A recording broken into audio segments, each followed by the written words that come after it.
को लूटा है उसको लौटाना पड़ेगा। इसका मतलब तब तक एकनाथ शिंदे जी मौन थे, और इसलिए मौन थे क्योंकि ये जो खबर फैलाई थी छुटभइये नेताओं ने कि आदित्य ठाकरे उद्धव ठाकरे का रिश्ता ठीक ठाक हो गया है मोदी जी के साथ और अमित शाह के साथ, कुछ भी नहीं हुआ मित्रों। रिश्ता बिल्कुल खटाई में है और इन दोनों के बीच में कोई कॉर्डियल रिलेशन नहीं है। मतलब दोनों ग्रुप के बीच में, अमित शाह, नरेंद्र मोदी और उद्धव ठाकरे, आदित्य ठाकरे के बीच। आदित्य ठाकरे की तो कोई औकात नहीं, उसकी चर्चा नहीं करनी चाहिए, उनके पिताजी की मैं चर्चा कर रहा हूं। उद्धव ठाकरे की कोई मेल नहीं है अमित शाह जी से और नरेंद्र मोदी जी से। यह इशारा जैसे ही एकनाथ शिंदे को मिला कि उन्होंने बिना वक्त गंवाए अटैक कर दिया और लंदन फाइल की चर्चा कर दी। अब जो खबर आ रही है कि लंदन फाइल को खंगाला गया है और अगले 1 से 1.5 महीने के अंदर में संभवतः मुंबई महानगर पालिका के चुनाव की घोषणा हो जाए, या इंतजार किया जा रहा है असल में बिहार चुनाव का। बिहार चुनाव से हालांकि मुंबई महानगर पालिका के चुनाव को कोई लेना देना नहीं है, लेकिन बिहार चुनाव में अगर एनडीए को अपेक्षित सफलता मिलती है तो फिर जो वहां से जोश हाई होगा, उस हाई जोश को वो मुंबई महानगर पालिका में कंसर्टेड एफर्ट के रूप में डालेंगे और तब इन बाप बेटों की जो ये फाइल है उसको और पब्लिक डोमेन में धीरे धीरे लाना शुरू करेंगे। आपको याद होगा मीठी नदी का एक घोटाला, जिसमें डिनो मौर्य के भाई ने साउथ इंडिया के कॉन्ट्रैक्टर को कॉन्ट्रैक्ट दिलवाया और डिनो मौर्य का रिश्ता आदित्य ठाकरे से है और आदित्य ठाकरे के सहारे उसका रिश्ता उद्धव ठाकरे से है, और डिनो मौर्य के भाई का रिश्ता जिस मीठी नदी के कॉन्ट्रैक्ट में जिसको कॉन्ट्रैक्ट मिला है उनके साथ है। तो यह रिश्ता बड़ा प्रगाढ़ हो गया। साउथ इंडिया का कोई कॉन्ट्रैक्टर जिसका संबंध था डिनो मौर्य के भाई से, और डिनो मौर्य का संबंध आदित्य से, और फिर उसके बाद उद्धव से, यह पूरी कड़ी जुड़ गई। और उसके बाद सबसे पहला 65 करोड़ का टेंडर मिल गया और वो बारे न्यारे हो गए, कोई सफाई नहीं हुई। आज भी मीठी नदी की वजह से मुंबई पानी पानी रहती है, क्योंकि बारिश के समय में लोग कहते हैं कि मुंबई का पानी वाया मीठी नदी समुद्र में समा जाती है। और ऐसी बहुत सारी छोटी छोटी नदियां हैं जो आप उसे नाले कह लें, लेकिन ये तो मीठी नदी तो चौड़ी नदी है। इस तरीके से चौड़ी चौड़ी नदियां हैं जिन नदियों में बारिश का पानी एक्युमुलेट होता है, इकट्ठा होता है और फिर वो जाकर के समुद्र में मिलता है। लेकिन जो पानी जा रही है उसके जाने के मार्ग में अगर सिल्ट जमा हुआ है या कोई और गाद जमा हुआ है तो उसकी क्लीनिंग के लिए हर साल मुंबई महानगर पालिका और महाराष्ट्र सरकार काम करती है और बारिश के पहले करती है। इस बार भी वही हालत हुई मुंबई में।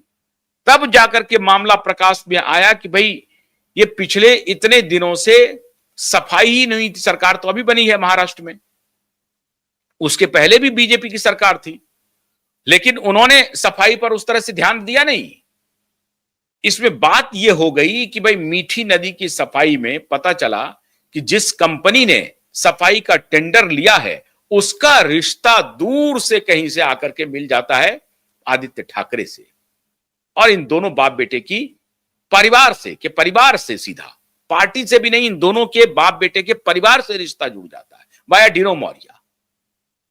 अब ये तो एक एग्जाम्पल है।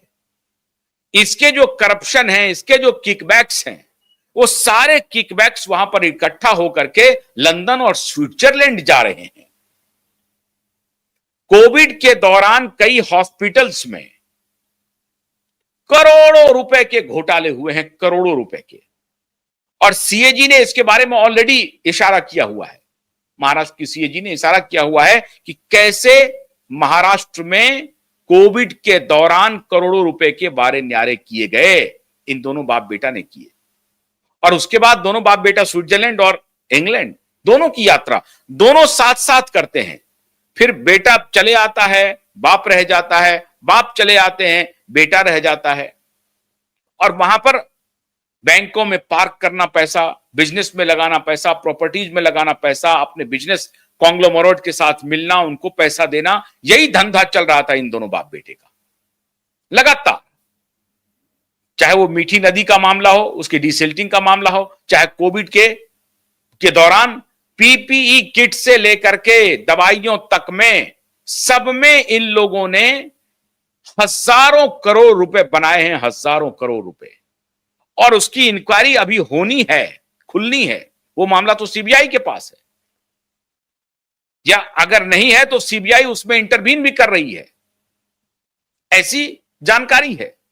लेकिन कोविड के दौरान जो घोटाला हुआ वो अलग केस है, मीठी नदी जैसा केस अलग केस है। और उगाही, आपको याद होगा ये सचिन बाजे कैसे जिलेट से भरा हुआ स्कॉर्पियो देश के सबसे अमीर आदमी के घर के बाहर में लगा दिया, और इरादा था कि उसे डरा करके 100 करोड़ तो एक ही दिन में उठा लो।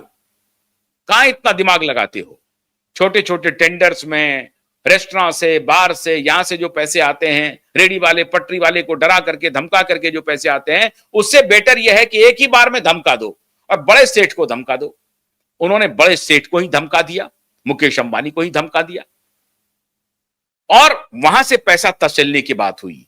लेकिन जब कहते हैं ना समय वक्र हो जाता है, कल भी मैंने आपको बताया था, समय दोनों बाप बेटे का उसी वक्त वक्र हो गया। सचिन बाजे की सारी पोल पट्टी खुल गई। सचिन बाजे, परमबीर सिंह, अनिल देशमुख, शरद पवार, इन दोनों बाप बेटों की सबकी पोल पट्टी एक साथ खुल गई। और अब जो एकनाथ शिंदे ने कहा है कि लंदन फाइल खुल गई है, खोली जा रही है, हमें जानकारी है कि खुल गई है। और मुंबई महानगर चुनाव के पहले आपको बहुत सारे घोटाले इन दोनों बाप बेटा के सामने आते हुए दिखेंगे। ये जैसे जैसे ये चर्चा हो रही है मित्रों, पार्टी के अंदर बड़ा बवाल मच गया है, बड़ा हंगामा है। संजय राउत खुद को अकेला पा रहे हैं। वो आखिरी व्यक्ति थे जो इनकी तारीफ में, मीडिया में, लोगों में, हर जगह जाकर के करते थे। लेकिन जो आखिरी बार पिटाई हुई संजय राउत की, जो शिवसेना के वर्कर ने उन्हें पीटा, जिसको वो ना कह रहे हैं ना ही छुपा पा रहे हैं, दुनिया जान गई है। लेकिन वो ये बता रहे हैं कि नहीं, हमने कोई पिटाई, हमारे साथ कोई मारपीट नहीं की गई है, हमारे साथ कोई पिटाई का काम नहीं किया गया है। लेकिन पूरी दुनिया को मालूम है कि संजय राउत को कमरे में बंद करके उद्धव के गुंडों ने अच्छी खासी खिदमत की है कि भाई तुम जो है हमारे तरफ हो या कहीं और हो।